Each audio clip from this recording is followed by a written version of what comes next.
Good morning and welcome Morning, to yeah. our Bible class here Yeah. on Sunday morning. Still feels a little bit different to say morning instead of Sunday evening. Yeah, definitely. We're going to be in our last installment of our study on Ecclesiastes. So we're going to be looking this morning at chapters 10 through 12, Jacob.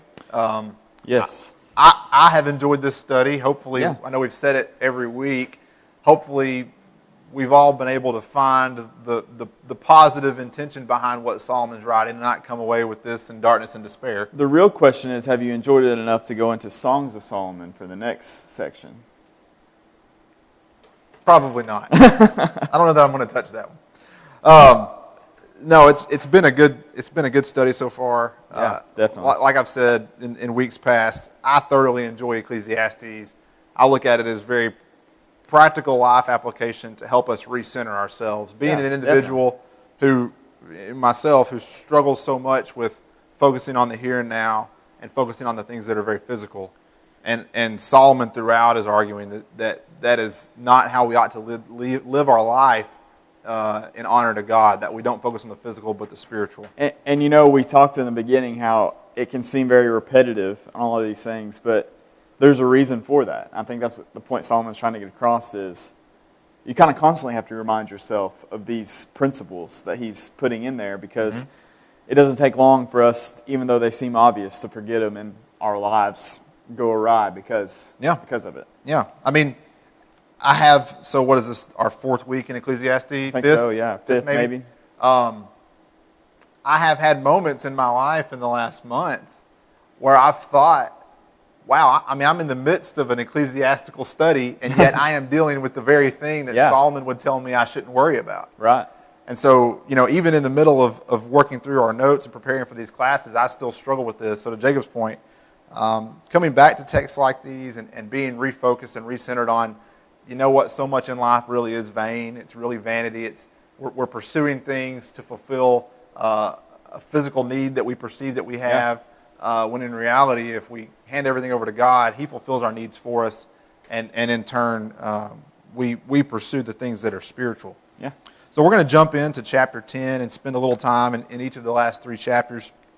Chapter 10, verse 1 says, "Dead flies make a perfumer's oil stink." What a way to start out. Yeah, right. So a little foolishness is weightier than wisdom and honor. A wise man's heart directs him toward the right, but the foolish man's heart directs him to the left. Even when the fool walks along the road, his sense is lacking, and he demonstrates to everyone that he is a fool. If the ruler's tempter rises against you, do not abandon your position, because composure allays great offenses. There is an evil I have seen under the sun, like an air which goes forth from the ruler. Folly is set in many exalted places, while rich men sit in humble places.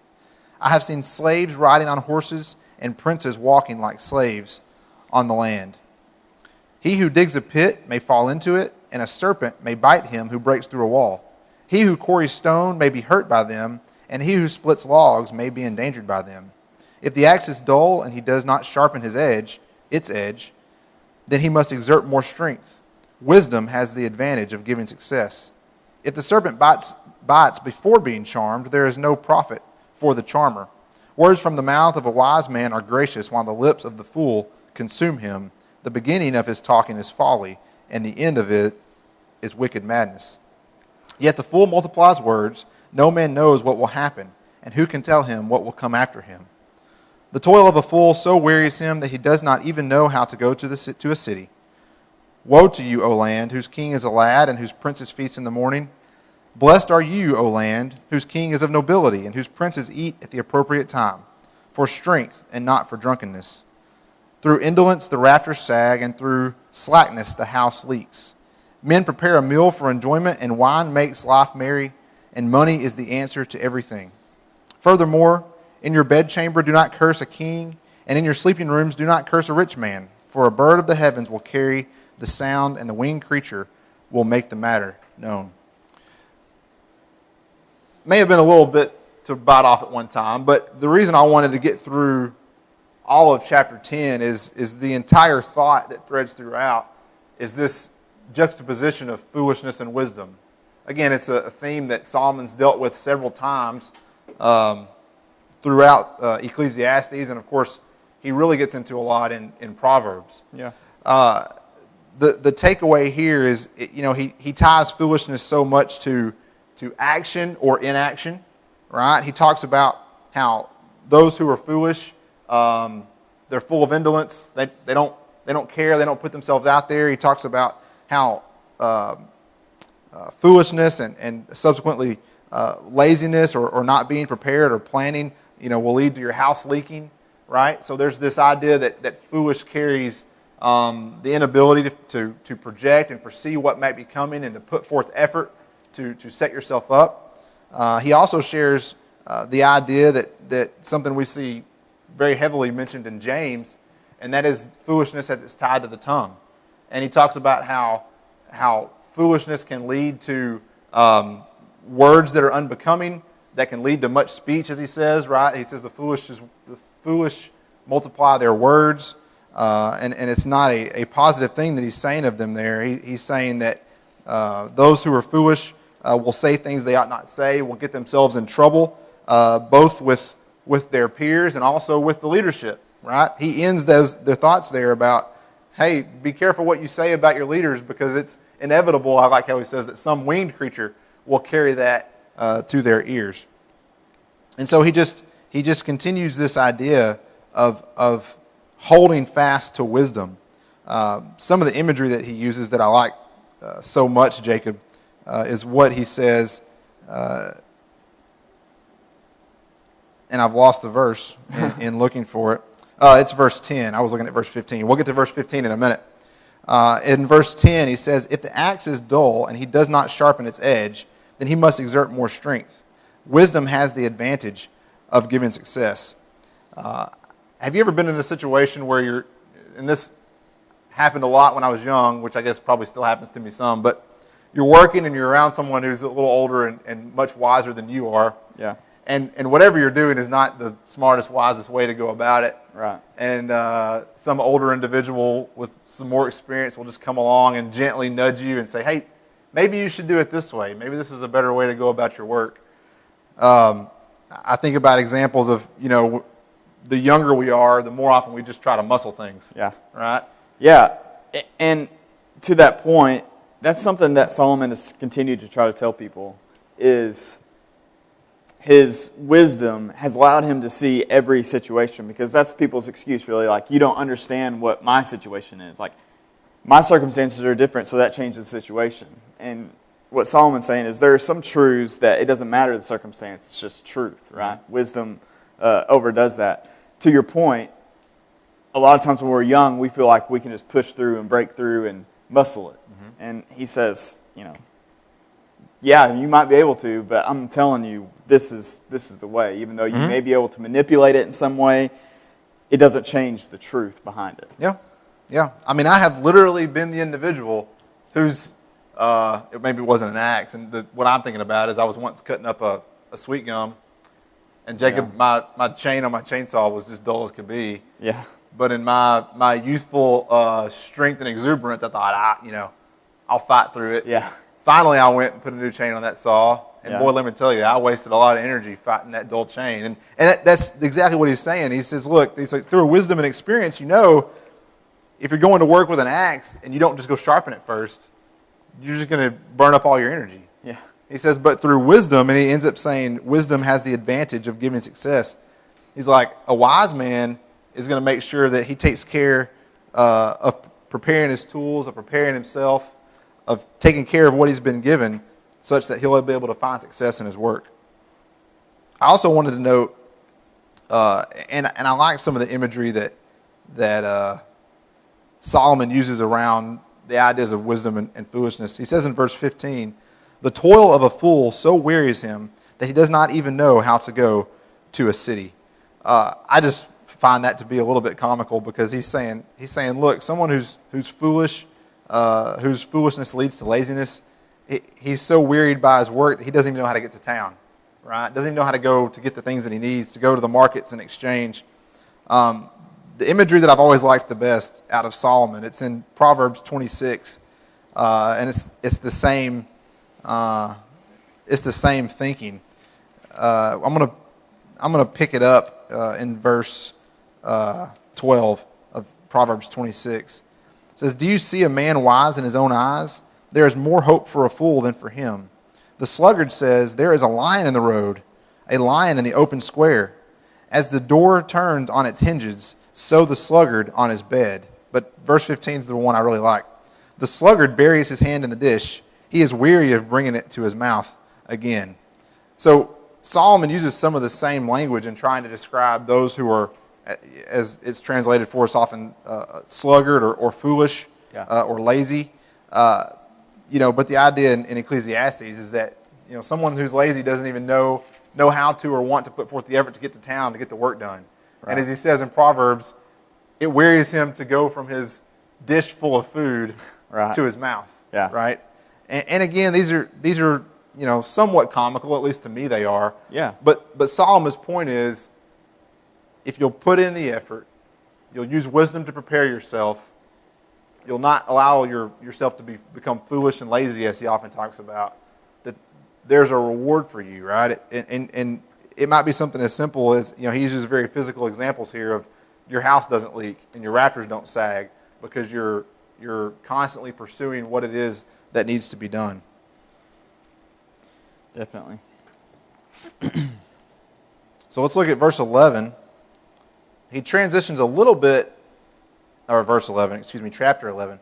He transitions a little bit from the idea of foolishness, but he does continue on this path of preparation for the future. As you get to the end of Ecclesiastes, you start to see him focus more toward the end of life, toward the possibility of eternity. We've touched on this a little bit. We maybe haven't made the point as strong as we should to this point in our studies, but Solomon in Ecclesiastes, for the majority of the writing, is very much focused on things that are physical, right? So while he does argue that those things in life that are physical don't really matter, he will also come right back around and say it's important for you to enjoy the labor of your hand and the fruit of your labor, and to eat and drink, and he talks about enjoying a life with the wife of your youth. He doesn't focus a lot on the idea of an eternity. But here toward the end of his writing, he's going to get more into looking at things through that lens. And so we look at Ecclesiastes chapter 11, verse 1. He's going to be focusing on us being forward-looking and making plans for our future. Verse 1, he says, "Cast your bread on the surface of the waters, for you will find it after many days." Now, I'm going to stop right there, Jacob. Because, to me, I'm imagining somebody next to a pond with a bag of Wonder Bread feeding the ducks. Yeah. Right? Cast your bread on the surface of the water. So, in preparation for this class, and this was even over a year ago now, I really tried to dive into that, and what does that mean? There are several theories out there. Yeah. Unfortunately, there are times when Solomon uses imagery that's very much lost on us today, and so we have to just make our best guess. But from all that I could tell from people who expressed opinions on what Solomon might be meaning, the idea here in verse 1 is that this is a forward-looking event where you're casting your bread upon the water. So some argue that this is a nod to investing in merchant ships. Yeah. During this day and age, where you might give your money to send some commodity across the sea, right? Maybe over toward modern-day Greece, Italy, wherever that may be. And it would take you a while to realize that return on your investment, right? That ship goes out to sea. You don't know if it might get caught in a storm, end up on the island of Malta for a year, right? You weren't sure. But at some point, hopefully, you would receive that investment back, right? Because you were forward-looking, because you tried to make a plan, you tried to do something with what you had been given. There are other theories that are not so much in line with kind of that investing, I can't get that out, Jacob, line of thinking.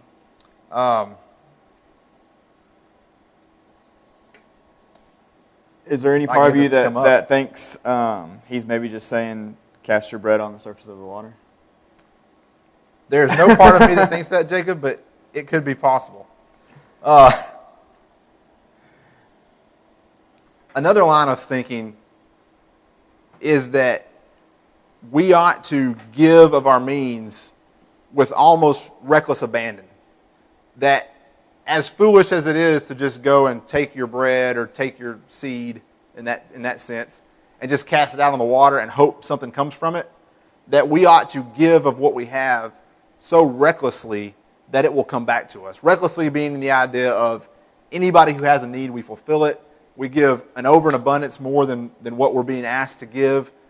Trusting in God and knowing that we can't outgive God, and if we give of our means, that God is going to give back to us. Right, and I think as you go down through the rest of 11, that, I think, lends a little more to what he's saying and through the rest of it, of, divide your portions and those things, and, and also, if a cloud, is going to regarding, and we'll get into this in just a minute, but the next few verses he gets into regarding things that are outside of our control and letting those influence our decision. Yes. So in the context of our giving, how often is it that we say, well, there's a lot going on right now, and I need to make sure I've got this much set aside, just in case. And there are ways that we can look at our future, our unpredictable future, and regard it such that we want to close up with what we have and not be so generous with it. Kind of planning for a catastrophe in the future. And so this theory with what verse 1 means would lend itself to the idea that, no, you shouldn't do that. You should give liberally and know that it's going to come back to you because God is faithful to do that. Well, and when you look at it, you think about what he's saying. I mean, sometimes it does get lost because there is a deeper meaning, but you just look at the basis of what he's saying, of cast your bread on the surface of the water. Many times you think, if I throw my bread into the water, that bread is gone, right, forever. It's worthless. That's why I'm throwing it out, because I'm not expecting anything in return from it. But what he says is, you can come back days later and that bread still be there. That it's not just throwing it away. You will be able to see the fruits that are going to come from that, even whenever you don't necessarily think you'll be able to. Mm-hmm. Yep. And so in that, let's look at the next few verses, since Jacob alluded to them. It says, verse 2, divide your portion to 7 or even 8, for you do not know what misfortune may occur on the earth. If the clouds are full, they pour out rain upon the earth, and whether a tree falls toward the south or toward the north, wherever the tree falls, there it lies. He who watches the wind will not sow, and he who looks at the clouds will not reap. Just as you do not know the path of the wind, and how bones are formed in the womb of a pregnant woman, so you do not know the activity of God who makes all things. We'll read verse 6 as well with that. It says, sow your seed in the morning, and do not be idle in the evening, for you do not know whether morning or evening sowing will succeed, or whether both of them alike will be good. And so again, to this idea of not letting ourselves become frozen within action from looking at what all is going on, right? Yeah. He's talking about farmers, if they regard the clouds, as he says, so if they're trying to time planting or time harvest, it may be that they'll never do either, right? Because the conditions may not ever be perfect, or there may always be on the horizon a chance of rain. Yeah. Being that they didn't have forecasts like we do now, right? Right. I mean, it's hard enough. I didn't grow up in an area where we grew large crops. I grew up in an area where we were worried about putting hay up, right? Yeah, definitely. And everyone's always concerned about, all right, am I going to have a Saturday lineup where I can get out and get my hay in before the next rain comes? Right. And Solomon's focusing on the idea of giving liberally. I mean, even in verse 2, he says, give your portion to 7 or to 8, because you don't know what misfortune is going to come on the earth. Many argue there that his position is, look, you need to bless as many people as you can, because you never know when you're going to need that blessing to come back to you, right? Because you don't know what misfortune you might encounter. You don't know what misfortune other people might encounter. And so you give of your means to as many as you can to bless them and subsequently bless yourself. And then in verse 6, he gets back to that idea of kind of how foolishness can lead to us being idle and not taking action. He says, sow your seed in the morning or in the evening, but just make sure you're sowing it, right? Right. Make sure that you're pursuing something that could produce seed. we think about the parable of the sower in Matthew chapter 13. So what if, as a sower of God's word, we look around and we reason ourselves out of sowing the seed, right? We regard the weather. Yeah. In this case, we might be trying to project what's on someone's heart. We might say, well, I'm not going to put forth a lot of effort to share the gospel with this individual because, look at their life. They don't care. They're not going to want to hear it. They're not going to be responsive to it. And the parable of the sower, you disregard that, right? Right. You broadcast what's communicated in the parable of the sower is that you broadcast your seed, and some of it's going to fall in places and fall on hearts that are going to be receptive to it, and some's not. But you sow it, and you continue to sow it, and you pray to God, and you ask that God give the increase.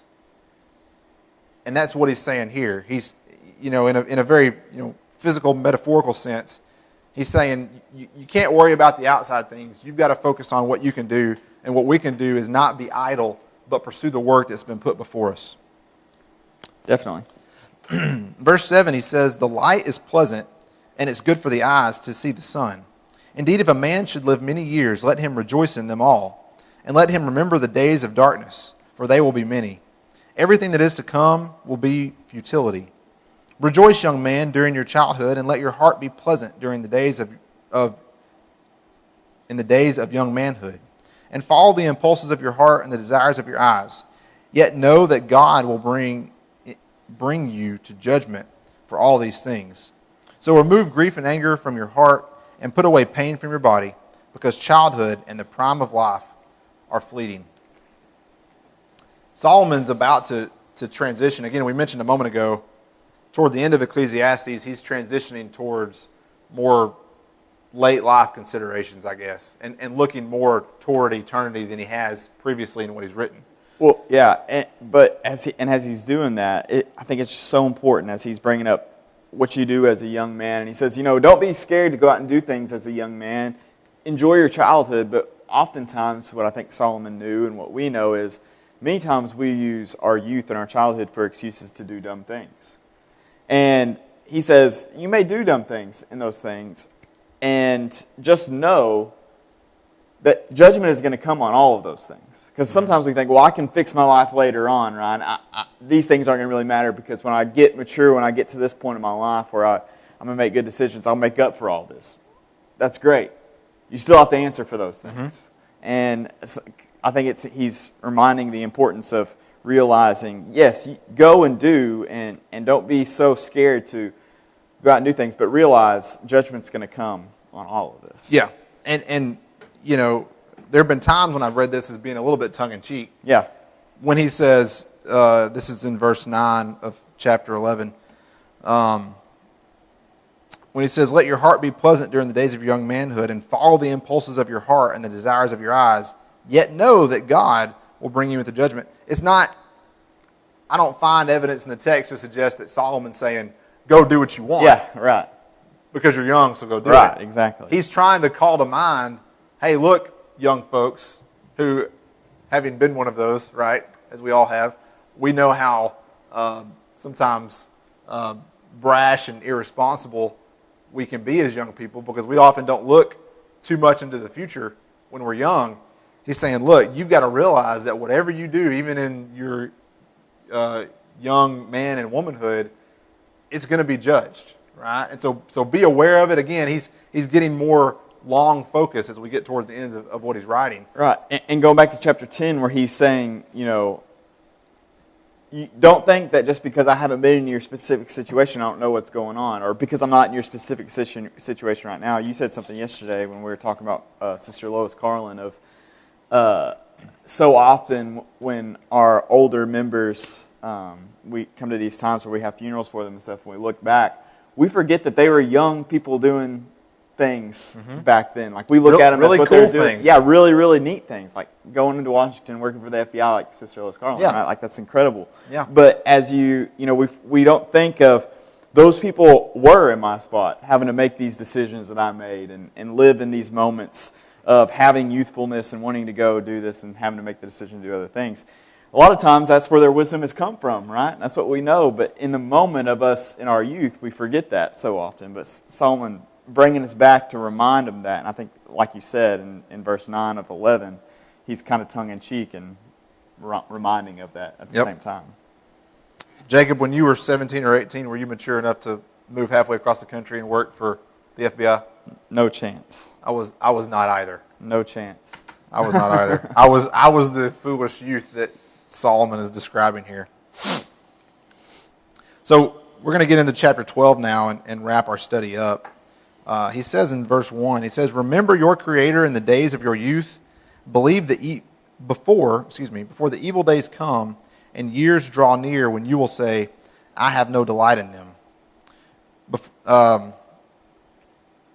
Well, we'll go ahead and read down through 6. Verse 2, "Before the sun and the light and the moon and the stars are darkened and the clouds return after the rain, in the day that the watchmen of the house tremble and the mighty men stoop, the grinding ones stand idle because they are few, and those who look through windows grow dim. And the doors in the street are shut as the sound of the grinding mill is low. And one will arise at the sound of the bird, and all the daughters of song will sing softly. Furthermore, men are afraid of a high place and of tares on the road. The almond tree blossoms, the grasshopper drags himself along, and the caperberry is ineffective. For man goes to his eternal home, while mourners go about in the streets. Remember him before the silver cord is broken and the golden bowl is crushed. The pitcher by the well is shattered, and the wheel of the cistern is crushed. Then the dust will return to the earth as it was, and the spirit will return to God who gave it.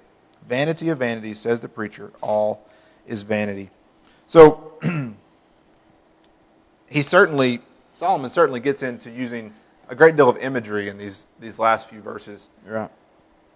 Most who you consider, which just by looking at it, you can take away from it that it sounds like he's describing our growing older, and ultimately, as he says, returning to the dust. In those last verses, returning to the dust and the spirit returning to the Lord. So it's a description of growing older and passing from this physical life. Right. Most commentaries who you read argue that this is poetic language that is focused on just that, on how physically we begin to grow older. How as he says, the windows grow dim. Many believe that to be our eyes, right? Our eyesight grows dim. The grinding that's referred to, I read several who commented that they believe that that's a reference to our teeth, and how as we get older our teeth are worn down and oftentimes are being lost. And of course you remember the time that Solomon's writing, of course they didn't have modern dental care, so certainly that would have been a big problem for older individuals. Yeah. But that all of this, talking about losing strength, the mighty men stoop, talking about the muscles of the body are atrophying and growing weaker. And that all of this is being focused on late in life, right? It's just coming from this conversation about how youthful exuberance can sometimes lead to our foolishness and folly and doing things that we ought not do. Now he's focusing on the physical side of growing older and what that means for us. Also, depending on what version you're looking at, verse 5. Sometimes it will be translated desire fails, and then sometimes there'll be this reference to this caperberry. From what I can read, the caperberry was seen as being a stimulant for people, much like caffeine is, right? And so when he says the caperberry is ineffective, it's like saying as you grow older and this caffeine-like stimulant is not effective for you, or as it's often translated in other versions, your desire fails. As you grow older, you don't have the desire sometimes to go and do what you enjoy doing, or the energy to go and do what you enjoyed doing in the past. And so as he's wrapping up his writing, he's winding down the physical life. But note in verse 1 his reference. He says, "Remember also your Creator in the days of your youth." Solomon throughout Ecclesiastes has not focused much, as we said a moment ago, has not focused much on the eternal God and the eternity that awaits us. Right. Most of his writing, if you go back and look through it, it's focused on just this physical life and what we do physically. Yeah.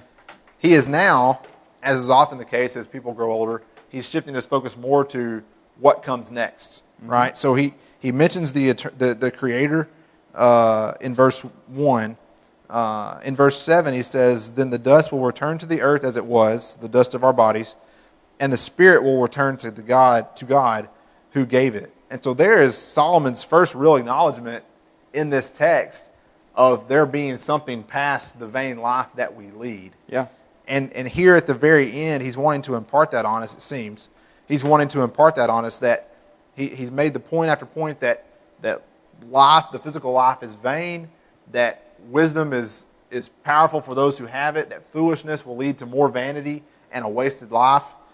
But ultimately, we're going to grow old, we're going to grow frail and weak, and our bodies are going to begin betraying us. But that's even okay, because we're going to return to dust, but our spirit is going to return to the God who gave it. And then he wraps it up with verse 8, again, in that same theme. "Vanity of vanities, says the preacher, all is vanities." Now, Jacob, verse 9. Yes. We said at the outset of our study weeks ago, the very beginning of Ecclesiastes, Solomon is described as the preacher, and that these are the words of the preacher. And from the early part of chapter 1 to now, it's Solomon speaking. I mean, it's Solomon speaking in the first person, I should say it that way. Verse 9 reads, "In addition to being a wise man, the preacher also taught the people knowledge, and he pondered and searched out and arranged many proverbs. The preacher sought to find delightful words and to write words of truth correctly." So there are a couple of options here. Either Solomon has, the beginning and the ending of his writing, decided to refer to himself in the third person, or these are introductory and closing remarks written by somebody else. Right. And the Hebrew word for preacher that's used here refers to leader of the assembly. Right. That's what he's referring to himself as the leader of the assembly of all these people. So whoever the message is, the person standing before them, proclamating to them. So, like you said, this could be someone writing on behalf of Solomon, who took down all of Solomon's words and put it in there. It's possible, very possible, since he was a king and probably had plenty of people following him around writing down what he said.